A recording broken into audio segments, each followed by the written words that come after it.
This is how you're going to go from the starter island all the way to C2. So when you're first starting out, you're just going to take out all these thieves and level up as much as you can.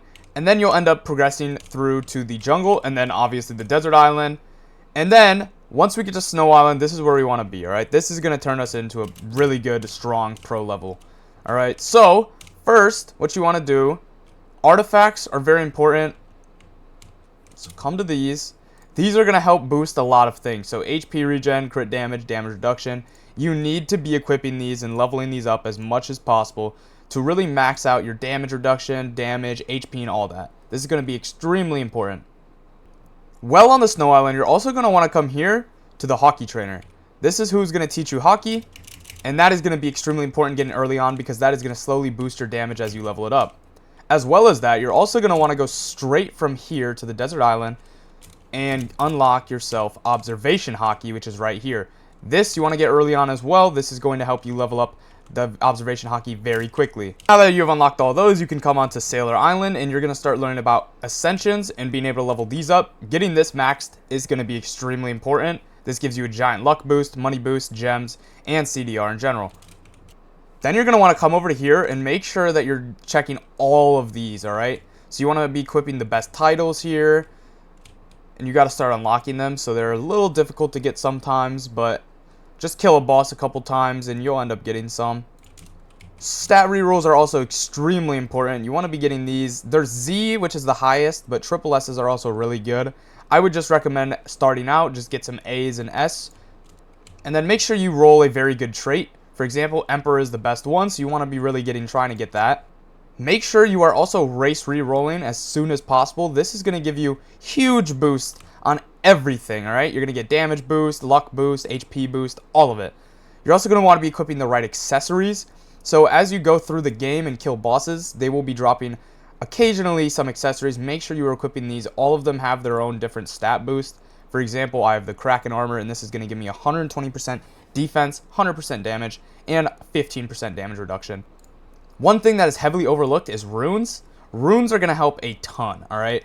Getting these, for example, I have the Havoc rune, 66% damage, 1.66 multiplier, right? Then on top of that, make sure you have your clan. Get these as early on as possible. And Bloodline is for when you get to C2, so you don't even have to worry about these. But if you can have someone gift you just a single Bloodline, that could help a lot. Now that we've done that, we want to make sure we're going to Shibuya Station. And a lot of people forget about this, but there is an enchanter and a blessing here. So this, you're going to put your weapon in, and then you can upgrade your weapon with this. So let's say I bless my King of Heroes here. I'm going to get damage boost. And then if you keep on blessing it over and over again, you're going to get extra stat increases as you go. So for example, now I'm getting crit damage, crit chance. These are really going to help a lot as you boost. So let's just get this to B10 really quick, which is the maximum. So there we go. That is now maxed out. And then Enchanter, this is where you're going to be upgrading your armor to do extra. So for example, if I want to do this, the Hollow Mask, this is going to give 5% defense, 4% damage, and 2% damage reduction on the enchant. So boom, get that to E1. The maximum is E10, but you want to be doing those as early on as possible. Next are the dungeons. When you're first starting out, I wouldn't worry about these other dungeons. Just worry about the rune dungeon and try and obtain a very good rune early on. What helped a lot for me is getting the Fortune rune, the Blood rune, and the Havoc rune. If you could get these three, you're kind of set. These are both really good. Blood rune is going to give you bleed. Fortune is going to go ahead and give you a fortune increase, so your luck. And then Havoc is going to give you a giant damage boost. Next is going to be the Slime Island, alright? So this is unlocked at level 7500, so this is more advanced. But you want to be getting the skill tree as soon as possible. This is going to let you increase your HP, damage, crit chance, and luck. Next, make sure you go to Judgment Island and come right over here to the spec passives, alright? So you want to be rolling stuff for these, so I'll go ahead and roll my King of Heroes right now. These are the best ones that you can get. Mythicals, but if just starting out, just go for a legendary. So we'll just roll this a little bit until we get a mythical really quick. Alright, so we actually got that extremely quick. We got Rampage, which is one of the best. So this is going to go ahead and give us a 23.9% cap damage, 17% damage, crit chance 2.6%, and crit damage 7%. So that is going to help my King of Heroes do a lot more damage than it was doing before. And before I talk about this next tip, I just opened up my brand new Discord server where we are doing giveaways, literally not even me giving away. There's so many people in there just giving away stuff, so make sure you're joining that. I will leave a link to it in the comments below. So now that we're on Lawless Island here, we want to go to Power. Power Very important to get. This is going to be your trait, and this is going to let you get a giant damage increase in HP, crit chance, crit damage, luck, literally anything, alright? I don't know what the best one exactly is. It's really dependent on class. I usually stick just with Colossus, though. This is one of my favorites.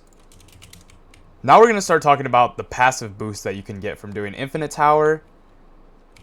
So right here, if you get enough tower tokens, you can go ahead and upgrade your damage percent, crit damage, crit chance, HP percent, and luck. These are very important, but these are a little more advanced.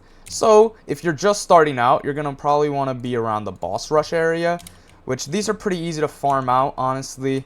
But these give you a pretty good amount as well. Damage, crit chance, HP, and luck. It's the exact same as the tower. This is going to help just absolutely annihilate your stats right here. So look at this. I'm at almost 800% damage, and I barely even have those equipped. But if I were to have them, I would be just sitting around maybe 900 to close to 1,000 damage percent. And yeah, that's really all you need to know. I'm going to give you a quick bonus tip. If you get the Quake fruit, stand right here and use your C.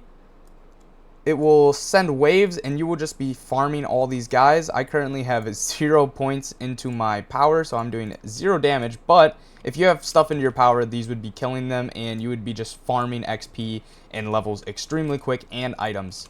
But yeah, that is going to be it all for this video. Make sure you guys leave a like and subscribe, and I will see you guys in the next one.